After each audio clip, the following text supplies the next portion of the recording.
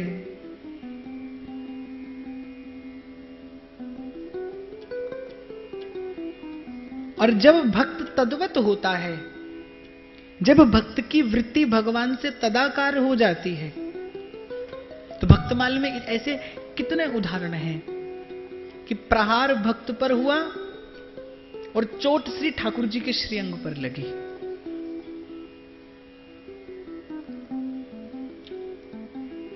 नामदेव जी की पीठ पर पुजारियों ने बेत का प्रहार किया तो घाव पंढरीनाथ की पीठ पर दिखाई दिया। प्राण सूरदास जी के व्याकुल हुए। दोपहर का समय था, श्रीनाथ जी विश्राम कर रहे थे। श्री ठाकुर जी को दोपहर का विश्राम कराया गया था। व्याकुल सूरदास जी हुए और तंद्रा से जाग उठे श्रीनाथ जी। जेठ का महीना, गोवर्धन गिरिराज की वो तपती वीथियां। आज भी ऐसे समय में आप नंगे पांव नहीं चल सकते गिरिराज जी की उन शिलाओं पर। गोवर्धन गिरिराज की वो तपती वीथियां, जेठ का महीना, दोपहर का समय, सूरदास जी वहां व्याकुल, कंठ में ग्रास अटका है, बोल नहीं पा रहे, प्राण व्याकुल हो गए। दौड़े श्रीनाथ जी अपनी शीतल जल की झारी लेकर, नंगे पांव प्रभु के वो सुकुमार चरण कमल दौड़ रहे हैं गोवर्धन गिरिराज की वीथियों पर। झट सूरदास जी आसपास टटोल रहे हैं, झट से हाथ में झारी दे दी श्रीनाथ जी ने। सूरदास जी ने जल पिया, शांत हो गए। वहां गोपाल को स्मरण आया कि अरे आज कैसा अनर्थ हो गया, मैं तो बाबा के पास जल की झारी रखना भूल गया। वो अपना काम बीच में ही छोड़कर लौट आया।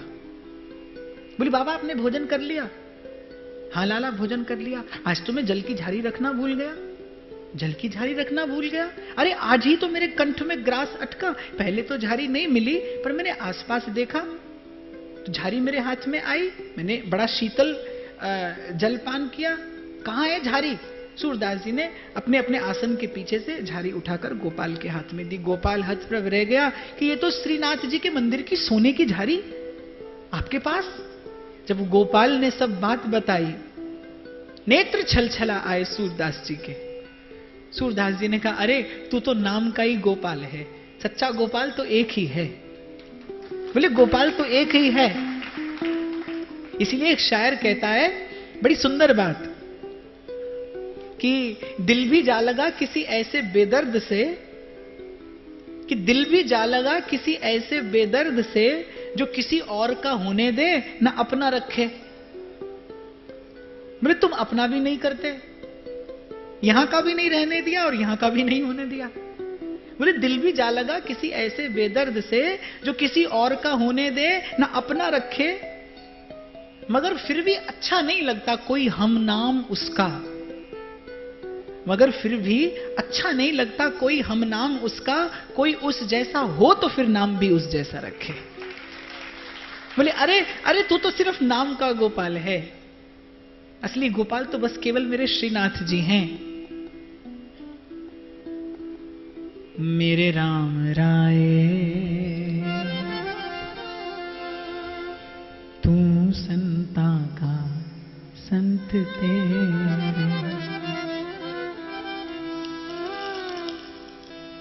मेरे राम राय तू संता का संत तेरे, मेरे राम राय तू संता का संत तेरे, तेरे सेवक को भव किछ नाही, तेरे सेवक को भव किछ नाही, तेरे सेवक को भव किछ नाही, तेरे सेवक को भव किछ नाही, जमुना आवे नेरे, मेरे राम राय तू संता का संत तेरे,